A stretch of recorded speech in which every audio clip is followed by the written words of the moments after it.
And what branch of service you were in? The Marine Corps. All right, and your rank? Sergeant.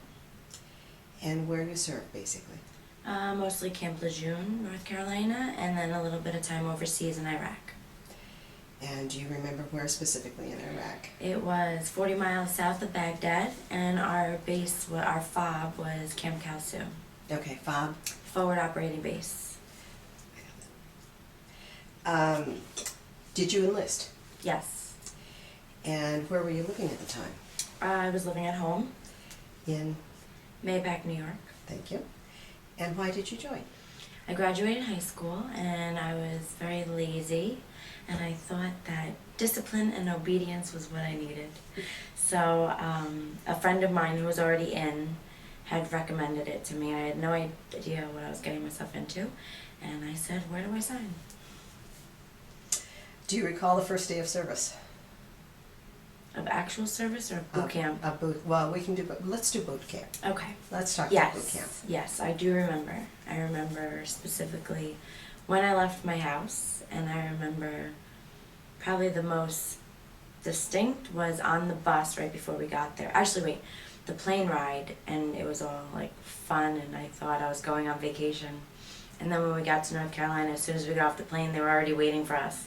So we all lined up, and I had no idea what was going on. I was like, oh my God, what did I get myself into? How many were there? Off the plane, there was about 8 of us, but then I don't even know where we went. You know, we just followed straight, look ahead, went downstairs in the airport or something, I don't know, and there was a million of us. There was a lot of us. All women? All mixed? Mixed. Okay. It must have been a whole bunch of planes landed at the same time, and they got us all together. So, but I remember getting on the bus from the airport then and going to Paris Island, and there was someone passing around nail polish remover because they're like, you gotta have it off before we get there, you'll be in trouble. So I didn't have any on, but I did have makeup on my face, and I don't remember if I took it off or not, but they told us, like, you know, right before we arrived, they're like, this is it, so get ready, because once we arrive, that's it. So we arrived, jumped off the bus, and got on the yellow footsteps, and there it began.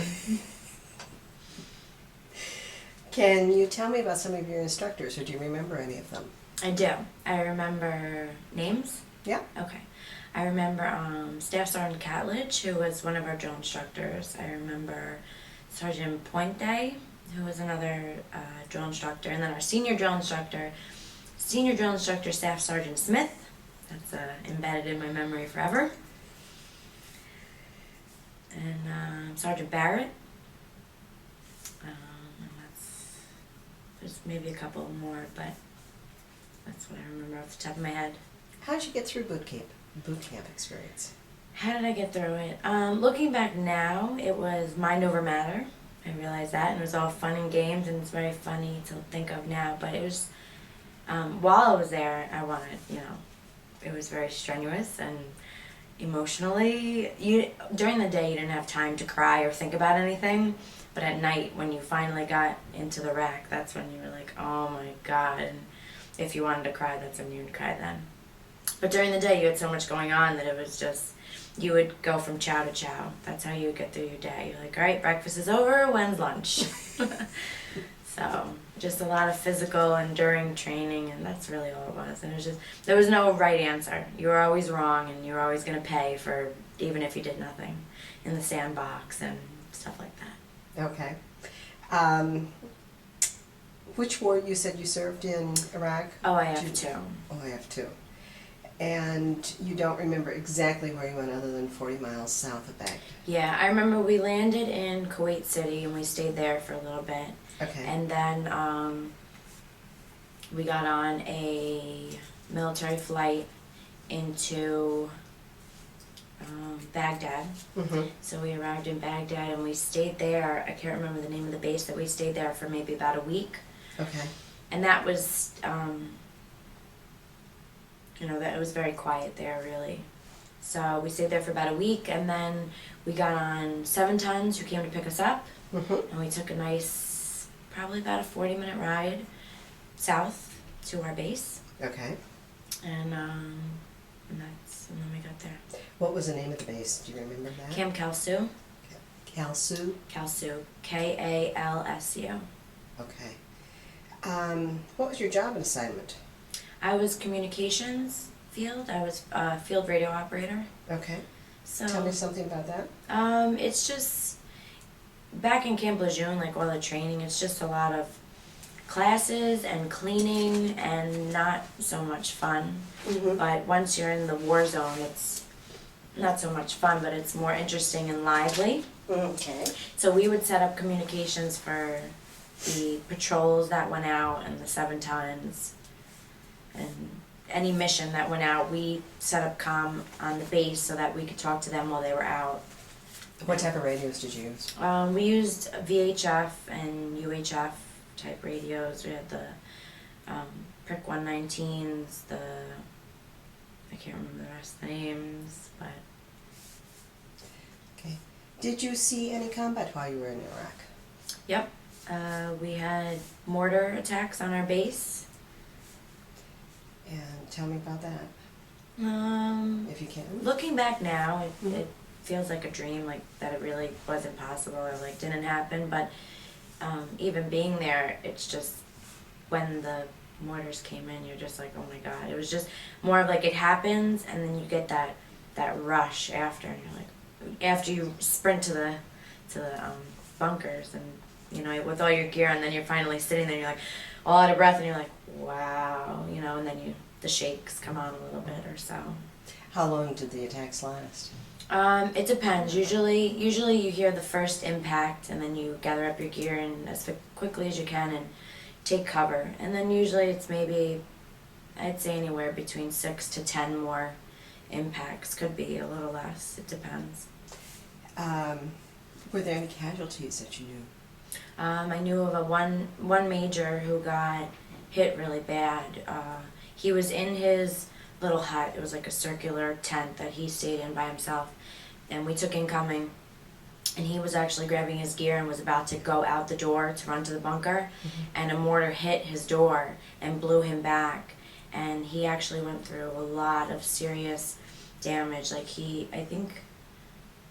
I remember he had a big scar on his head once we got back, and I saw him after that, but he took a lot of serious injuries.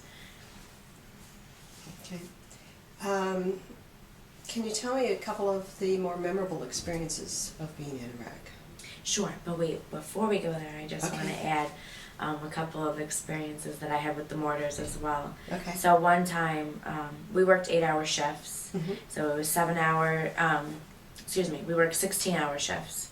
So it was 8 hours in the guard tower where we just sat up there. There were 8 towers surrounding the base. Mm-hmm. And so my shift was from 11 to 7, and then from 7 to 3, I hope that's 8 hours and 8 hours, but then from 7 to 3 you went to work. So from 3 to, I don't know if that's the right hours, but in that time frame, give or take an hour or two.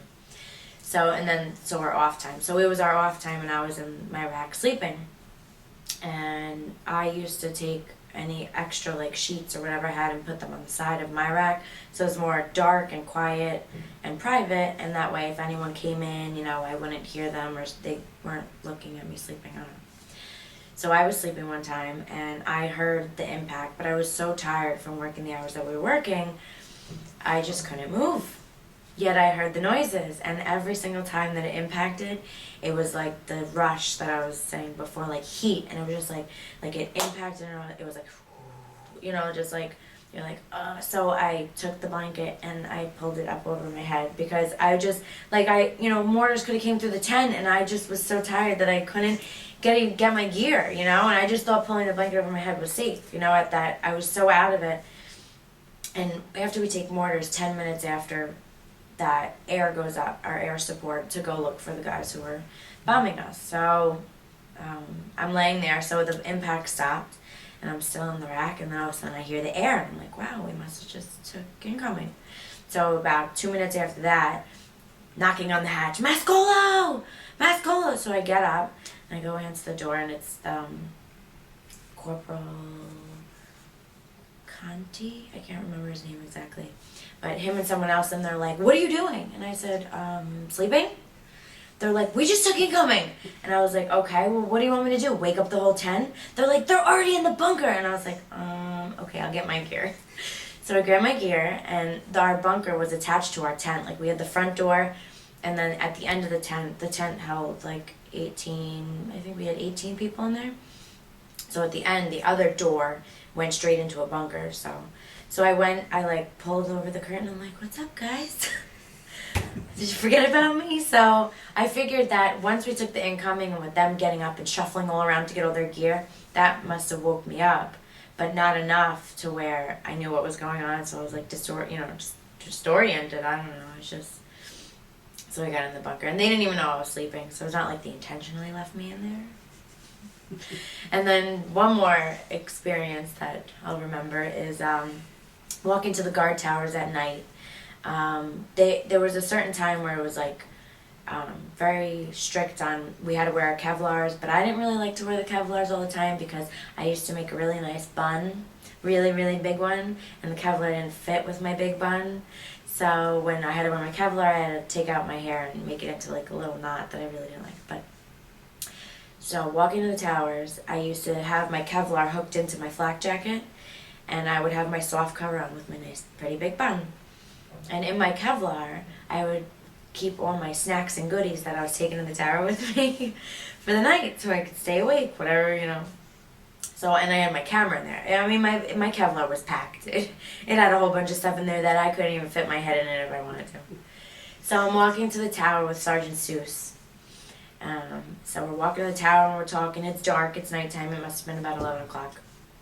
All I remember is walking, and I heard a Nerf football, is what it sounded like, flying by. And in slow motion, it was like, shh. And in slow motion, I remember, because I'm like, what the is that? Like, I had that much time to say. And then it impacted probably about 20 to 25 feet away from me. So we're like, oh my God. So we went running, looking for cover. We ended up jumping under Humvees, which I don't know how safe that would have been anyway if mortars hit there. But, and then I remember someone else saying, put your Kevlar on! So I just dumped out my stuff and was like, put it on my head, and yeah. That was the last time I put snacks in my Kevlar. Lesson learned. Other experiences that you had that were memorable? More memorable. That's a hard one.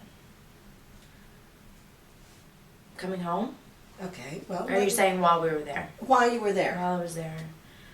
I can't really think of very memorable times. I mean, it was long hours of work. You're always tired. You're always sweating because it's so hot. Then towards the end, I got there in July. I left in the following February. So when we got there, it was really, really hot. It was never anything but hot. Hot during the day, hot during the night. The ACs would break sometimes and stuff like that. And then when we left, when we got ready to leave, in January, February started the rainy season. So not only was it hot during the day, but a little more bearable. At night it was cold. And then it started raining, so it was cold and muddy and wet. And, you know, it was uncomfortable. It was, okay. Sometimes the showers didn't work. We ran out of water. We purified our own water. So there were a couple times you had to take showers using water bottles and soap up and rinse off. And you know, the food was not my favorite. It was a little spicy for my taste. Okay. Did you get any medals or awards while you were there? I did. I received 2 combat action ribbons. Okay. And how did you get them? I was in the COC, the Command Operating Center. One day, well, twice, while we had patrols out, and I was on radio watch, basically, so they had chaos out on their patrol. You know, they got hit by mortars, and I was in the COC, keeping up calm, and just my duties of, keeping calm and relaying messages back and forth. And for that, you received combat action. Combat action, okay. Let's talk about life while it was there, or while you were there, general life. And talk a little bit about your interaction with your family back home. Um, you mentioned when you were under 5, you know, that you had incoming coming in. Did you relay that information to your family? How did you stay in touch with your family? How did you talk about issues? I wrote letters mostly. Okay. Internet was a big thing because we had an internet cafe there, so I was able to talk on the internet. I bought this $10 webcam from I forget where, but it worked pretty good.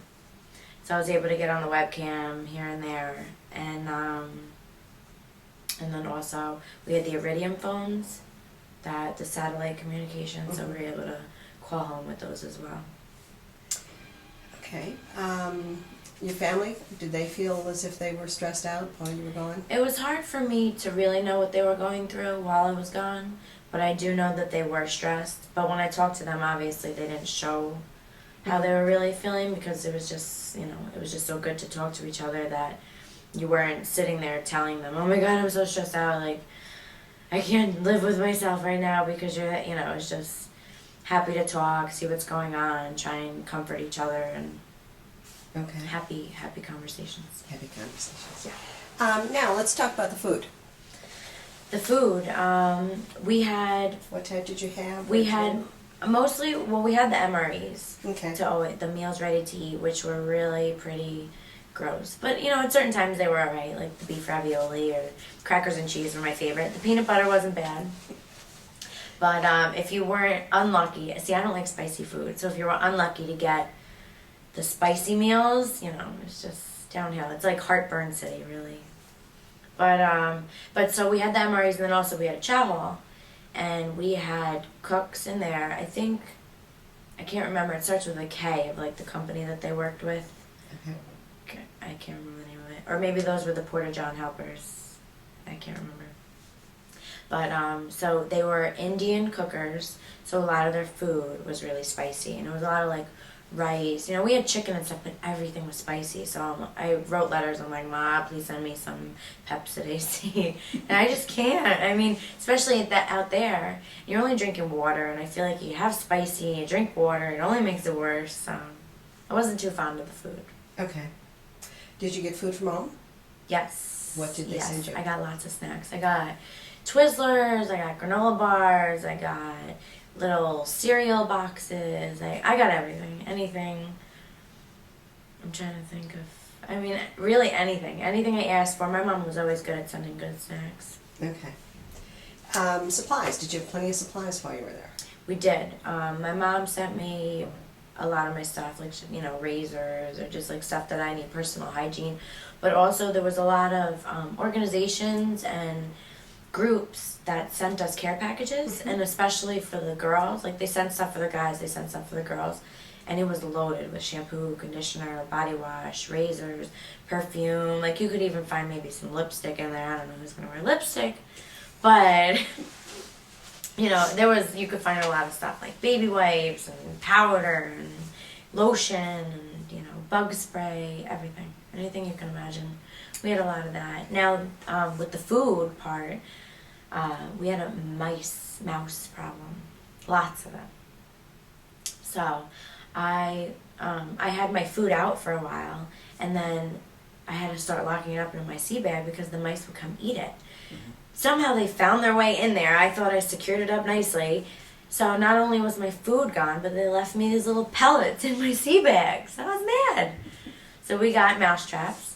We had the sticky ones, and then we had the trap ones. But I wasn't really good at setting those, so I would have my other friend set those. But the sticky ones, and then I felt so bad, because then when I found them, you know, I felt so bad for them.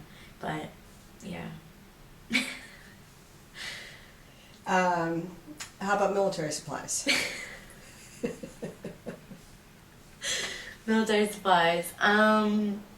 Yeah, we were good. Like, for our line of work, we had lots of radio, batteries. Okay. We needed batteries all the time, so we were definitely filled up on batteries.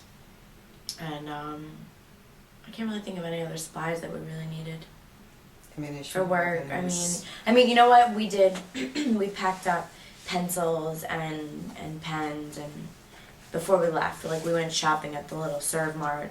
Okay. And picked up any like paper, any odds and ends that we needed.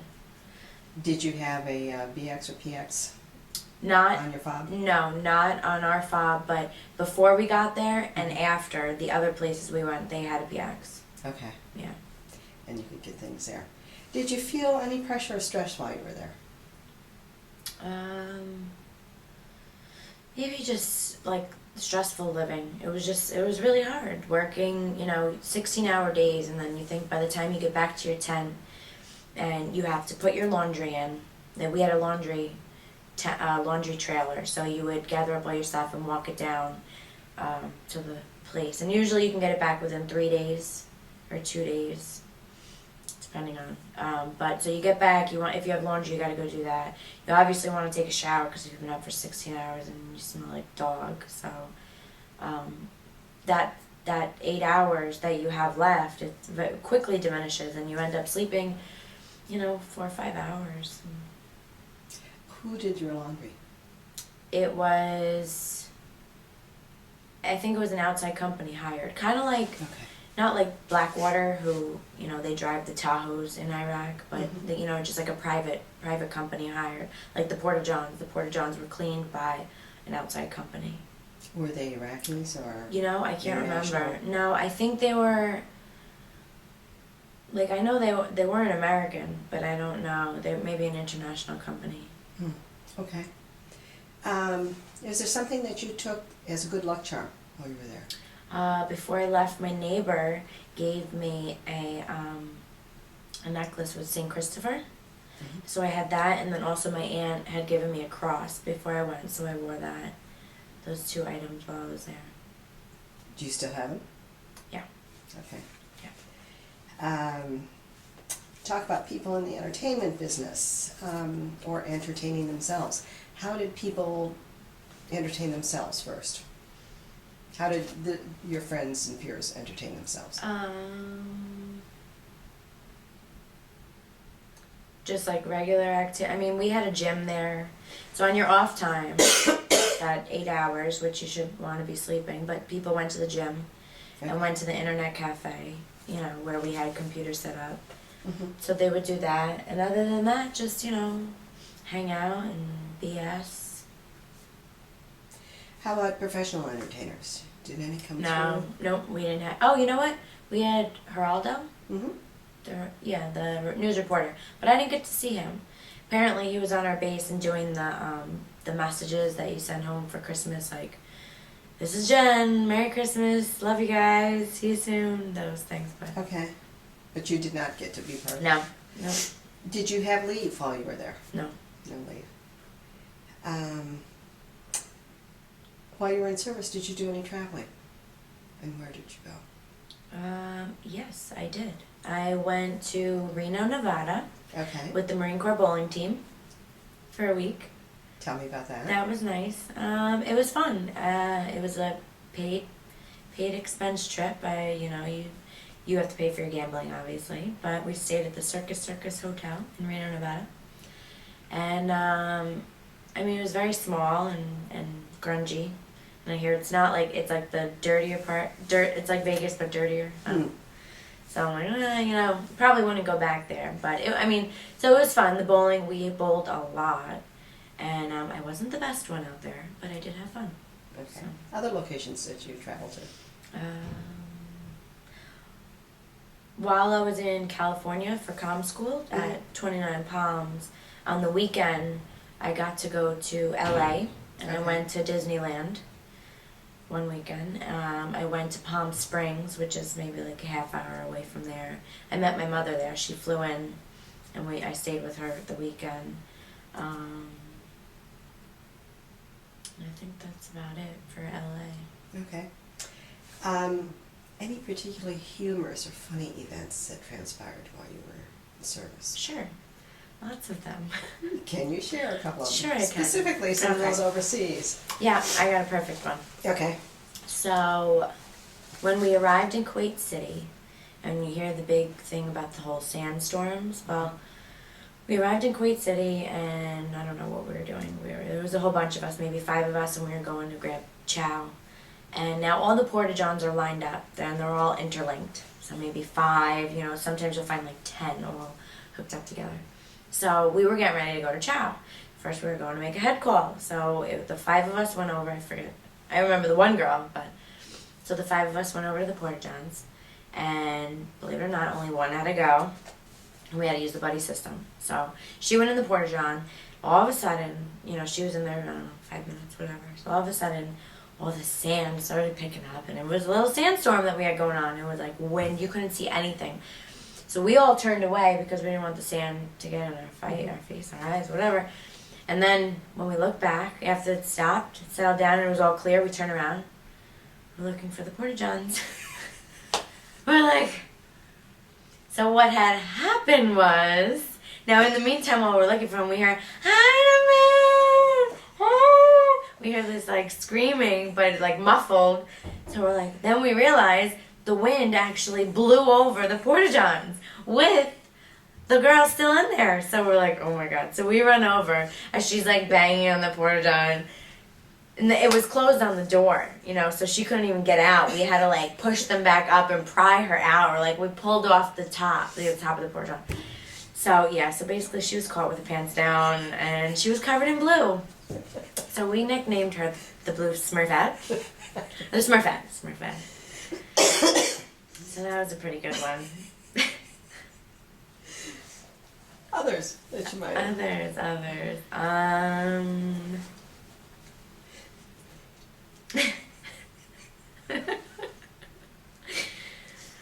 That's like the big one that sticks out in my head. It's hard for me.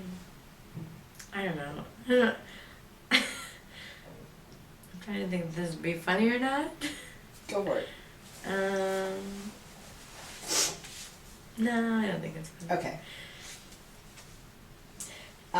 Well, that kind of goes to the next one.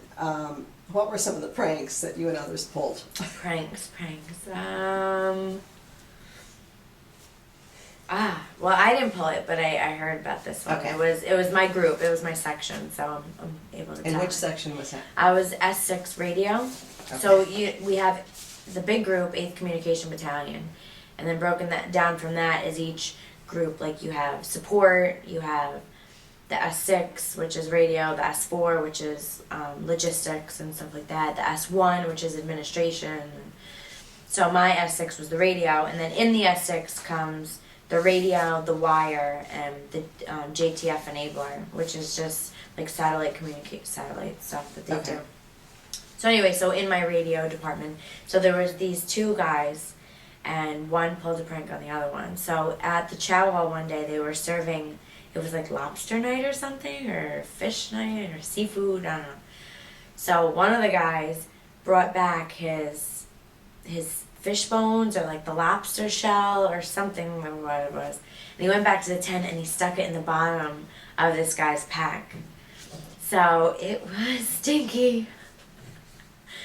That was one of the pranks. How long did it take him to figure that one out? Pretty quick, because it stunk. It was bad. Yeah. Yeah, it smelled pretty bad. Okay. You obviously have some photographs. Yeah. And we're going to, will you please identify any of those photographs when you give us to Sure. put them in the back? Did you keep a personal diary? I didn't. All right. Wish I did, but I didn't. Why not? I mean, what makes you think that now? Just because I feel like I'm forgetting a lot of stuff. As time goes by, I forget a lot of stuff. And I know there's so much more that happened that I just can't remember right now. Okay. Let's talk about after service then. Do you recall when your service ended? I got out 30 days early because I had saved up days. So I got out July 25th of 2006. Okay. Where were you? Camp Lejeune, North Carolina. Okay. What did you do in the days and weeks afterwards?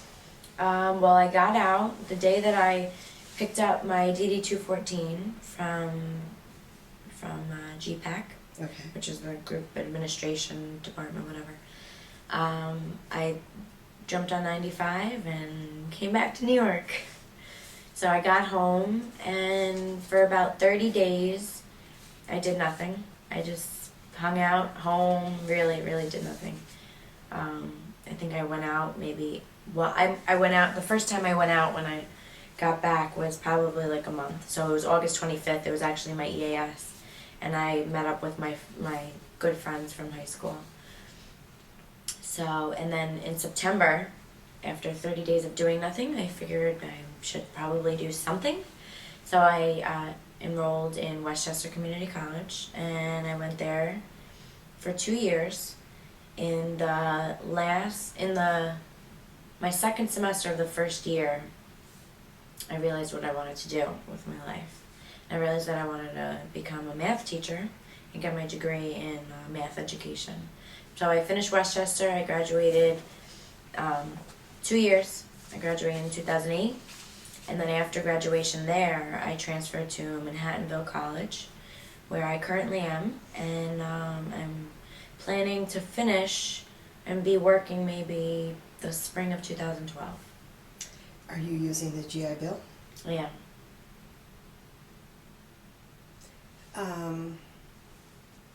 Have you had any problems with that? With the GI Bill? Mm-hmm. No. Okay, good. Let's talk for a brief moment about making some close friends in service. Obviously, you had friends from home, from high school that you saw. Yeah. How about your friends from the military? I keep in contact with a pretty good number of them, but, you know, through the internet, through Facebook, MySpace. So just like here and there, like, hey, what's up, how's it going? You know, when the whole recall thing went out, we had messages going back and forth, don't pick up the FedEx, you know, they're coming to get you, so, you know, stuff like that, but just, you know, just seeing what's going on. And then there's pretty much one that I'm really, really close with, one girl, she's married with 2 kids, and she's probably the only girl that we still kept friendship. I just saw her a couple weeks ago because she actually got reactivated and she's being deployed. So she came back home. She's from Philly, and I went up there to see her before she goes. So, Where is she going back to? We don't know yet. My assumption, she's going to Afghanistan with everything that's going on right now because Iraq is pretty quiet. Mm-hmm. You know. Was she in the comm program as well? Yeah, she was. We had the same job and everything. She didn't go overseas at all. She just, I don't know, not got lucky, but she got pregnant, and then she had 2 kids. Mm-hmm. So, yeah, so she has never been overseas. Her name is, do I say her name? Her name is, I forget her rank, what rank she was. I think she was a corporal when she got out, so Corporal Gaynor. Okay. Sure. Have you joined any veterans organizations? I haven't, but I thought about it. Okay, tell me about that. Well, I just heard some stuff about like the VFW, and I know I have one like right down the road from my house, but I just haven't stepped foot in there yet. Okay, well the time is right. Yeah. Yep. Let's kind of wind this up and talk about what's happened since then. And obviously you're going to do a career in math education. Yeah. Do you think that your military experience influenced your thinking about the war, or is the associations you have? Definitely. In what way? I just see things on a different level than anybody else could imagine. You know, nobody can understand what I say really about my experience over there, because sometimes it's hard for me to even put it into reality, because like I said, it was like a dream. Like looking back, it's just like, first of all, I can't believe it's already 2009 and I got out in 2006. When people ask me, you know, like, you were there when? And I'm like, 04, 05. And I'm like, I feel like I'm like a Vietnam vet now. I'm like talking about, oh, back in the day, you know, like there's people who are there now and just got back yesterday. And I'm talking about 04, 05. I just feel like it's so long ago, you know, but it's just different. Do you think in any other way that the military experience affected your life? I definitely grew up a lot faster, because when I came home from boot camp and met my friends after that first time in 2002, right after high school, they were still doing the same things that they were doing in high school. And I just didn't have that mentality anymore. So it's not like it, you know, pulled me away from them, but, you know, it was just like, wow, you know, I could tell a difference. So, and then the whole discipline, obedience, you know, I mean, I could still be very lazy. I could still very well lay in bed all day long and do nothing with my day and be perfectly fine with it, you know, or you know, but it's just more of like I see it more in the class. I definitely see it in the classroom setting. I'm sitting in the class with 18-year-olds who are like, I didn't read last night because I was partying. And I'm like, I read chapter 1 through 5 because I'm a loser, you know. It's just, you know, I'm there for a reason. I'm you know, I'm not wasting anybody's money. I don't want to waste my money or anybody else's money or the GI Bill money. I want to finish, you know. I want to, you know, I'm serious about my work. Different mentality. You know, they still don't know. It took me until I got to Westchester Community College to figure out what I wanted to do, and that was in '07, 5 years after high school, and these kids are fresh out of high school, and of course they don't know what they want to do. So, I mean, I understand. Okay. Is there anything else you would like to add or that we haven't covered that you want to touch on? I don't think so. I mean, sky's the limit at this point. I know. I think I'm good though. Do you want to talk about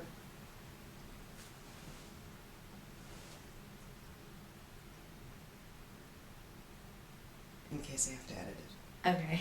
Do you want to talk about your boot camp experience? Or not? Should I? It's up to you.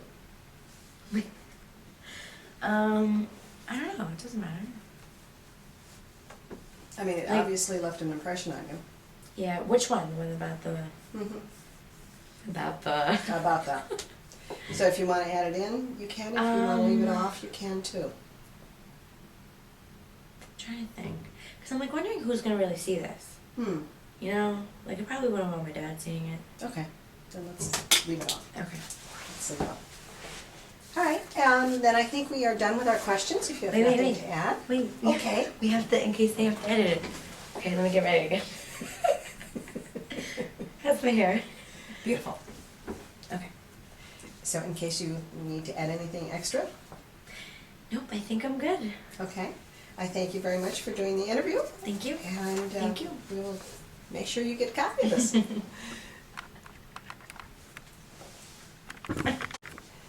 Let's talk about some memorable experiences that you had while you were in Iraq. Can you give me a couple of them?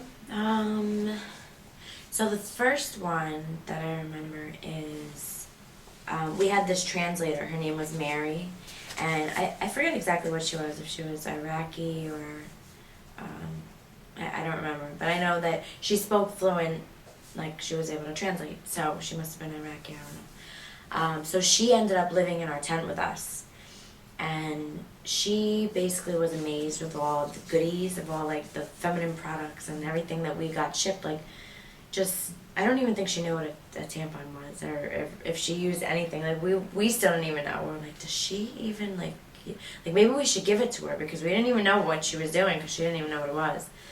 And so she would basically go out on the patrols with the guys and translate if they needed it. But so it was just funny, because it was like a big joke, like anything you didn't want, it was like, give it to Mary. So by the end of like, I don't know, maybe it was a month, her rack was filled with boxes and boxes and boxes, to the point where it was like coming off her bed, and on the floor she had it all, like, because she would take everything. Anything you didn't want, I was like, just give it to Mary, and she would take it. So that was one thing that was pretty interesting, living with her. And the reason why we didn't know if she knew, like, if she acted the way we acted with the whole feminine thing, is because the Iraqi women, they go to the bedroom, and when it's that time of the month, they don't use anything. They just go and, I don't know, sheets. I don't know. It seems very unsanitary to, you know, if you ask, but and stinky. But you know, that's them. I mean, that's what they're used to, and but so another one was we had captured 3 or 4 women. It was a mother and her 2 daughters or 3 daughters, I can't remember. And we had them in our little I don't know, prison, whatever you want to call it. So we had them, and they had gone around. So there weren't that many females out there for our whole battalion. I mean, there was a good amount, but not. So they came around asking who was going to be on watch duty, because the whole thing with like a man watching the women, and they feel very uncomfortable, and it's like, I don't know, just it's against the rules, and we don't want to make them feel like uncomfortable or whatever. So I was like, all right, I'll do it. So I remember I was on duty, and we gave them food, of course, and we gave them MREs, but it was the vegetarian ones because they can't eat meat. So we had to be very careful that we gave them the correct MREs to eat. And a very distinct memory I have is we had them in this room. Like, I mean, it wasn't like the jail. What was that jail called? Abu Ghraib. Yeah, it wasn't like that. But, we had our little cells or whatever. And I just remember the lights were off in it. And I remember opening up the door to ask them if they had to go to the bathroom or whatever. And they were like deer in headlights. Like, just like all 2, 4, 6, 8, 10. All 10, 8 eyes just staring there. They were like in shock, and I don't remember how I asked them if they had to go to the bathroom, but they did. So they came out in their flip flops and their dresses, and we walked them to the head, and we had to give them each a bottle of water because they don't use toilet paper. So they got in the porta-john, and of course you would never go in a porta-john after they went into it because it was like really gross, And so they would go, we had the lights on them, and they would go into the porta-john, and then you heard like the of them climbing up onto the bowl so they can hover, but it's just, I mean, it's funny, but it's it's just like, I don't know, but that's what they're used to, so they probably look at us and they're like, oh my God, weirdos, but probably not, but, so, And then after they were done, you took them back to their cell? Yeah, and then it was just like, I don't know, it was just like gross. It's like, okay, you just cleaned with a water bottle and your hand, obviously, and then like, yeah, I mean, how much water washing can you do? They didn't have, I don't think we gave them soap, So how much water washing can you do that's not clean? It's not. Okay. Yeah, so I think that was it. Any other experiences while we're at it? How long did you hold them? Do you remember? It was only like, definitely less than 3 days. Okay. Yeah, it wasn't long. And I forget the whole, I wasn't in the whole, intel part, so I don't know what they were questioning about or anything like that. Our job was just to watch them, feed them, and let them go to the bathroom. Okay. So, but I mean, Tower 2, so there was 8 towers. Tower 2 was located in the, I don't know what we called it, the prison, I don't know. Confined area. Yes, the confined area. So Gate 2 was, Tower 2 was in that area. So I just remember sometimes, like, you see, if we had, like, I don't know, I feel like I remember a lot, maybe like 8 at one time, or 10, and we had them walking along, and they were just following each other, and some of them were like blindfolded so they couldn't see around, but it was just like weird seeing all them cuffed with their, zip ties, so. Okay. Any others? I think I'm good. Okay. I think that's it.